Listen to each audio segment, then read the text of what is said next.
امسال هم گذشت. سالی از عمر من کم شد، سالی پیرتر شدم. دیگر از دیدن این جهان فنا سیرتر شدم. هر قدر شاخ شاخ قد کشیدم به آسمان ها، و همان قدر در خاک ریش زمین گیرتر شدم. آه سرنوشت،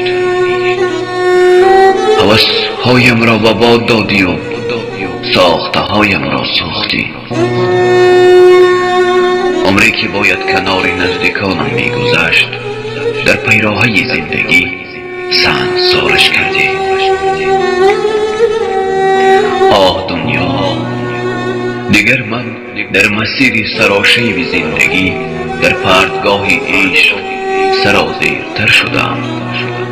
اما فرقی ندارد برای تو بودن یا نبودن. امروزها دست به پشیمانی دادم و سودم نمیدهد. تا کی گریه تلخ برای گذشته های از دست رفته؟ تا کی؟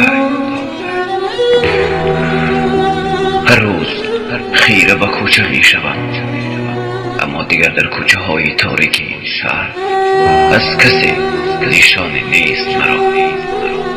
نه هم درده، نه هم باله و نه هم قسمته. ای کاش های دیگر سبب می شد و نمی گفتم آنچه یفتم و هنوزم می سوزم.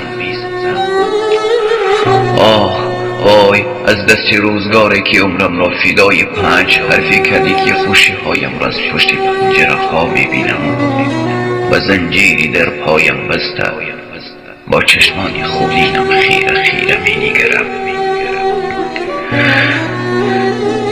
عزیزان من، صدها بار خواستم به اولی خط برگردم و از نو با شما بیپیوندم، اما افسوس دیگر دیر است. راه نمونده که من نسنجیده باشم. هر وقتا یاد شما، یاد مهر و وفای شما میکنم و خودم نامه برای خودم انشا میکنم و آن را تکرار و تکرار جای شما پاس میکنم. همیشه خیال پردازی میکنم شاید شما هم پزمان من شده اید و چون من راه میپایید. آخرها دیگر فکرم را مرگ و مردن بند کرده. فقط میاندیشم آیا خبری مرگ مرا به شما چی کس میگفته باشد؟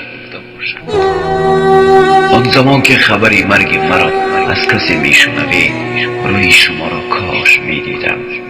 آه باز چند روزی دیگر به تنهایی و بی کسی می جنگیده باشم. دیگر خسته شدم از شمردن ساعتهای تلخ عمرم.